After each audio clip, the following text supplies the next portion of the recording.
Boo. So this video is to answer some questions that I get all the time. People ask me, how do you make your dance videos? Do you use green screen? Do you actually go to the locations? Who edits them? How do you dance like that? I don't know how I dance like that. I don't think I actually know how to dance. I just kind of spaz around and look like I'm getting electrocuted to the music. And then it works out. And I do not use green screen. I never use green screen. I go to every single location and it's extremely tiring, but it's worth it because it looks really cool in the end.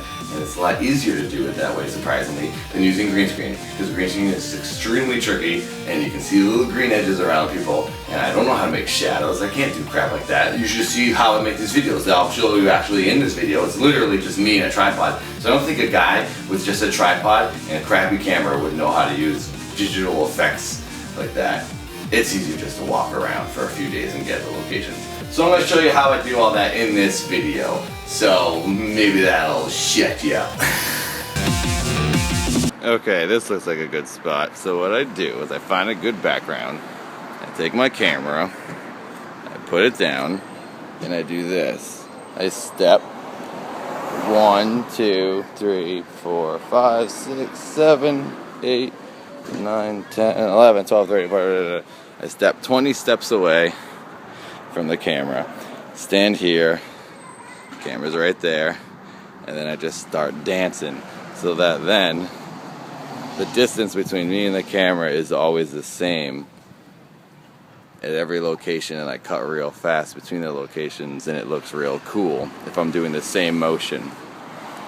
So here, let's go for a shot right now.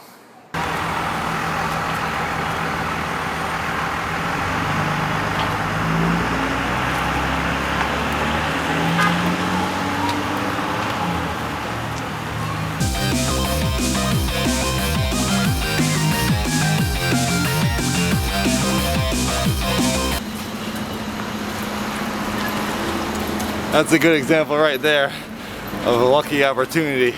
I stand there sometimes for like 10 minutes. I see people down the street waiting for them to come down. And then I stand there, and once they pass my frame, I start dancing just like how that old lady passed. So it takes a long time waiting for people to come by, but it's worth it. Right now I'm in Glendale, and I'm driving to find a cool looking wall or a public place to get the last shot of me walking for the intro, the profile walking shots. I've gone to 30 places. In the last place I was at a park and a bunch of teenagers started laughing at me and flipping me off, so I left. Now I'm gonna go somewhere where there's old people and I won't get made fun of. I just got a shot. I was driving through this parking garage and I saw they were doing construction, so I jumped out into the street as fast as I could.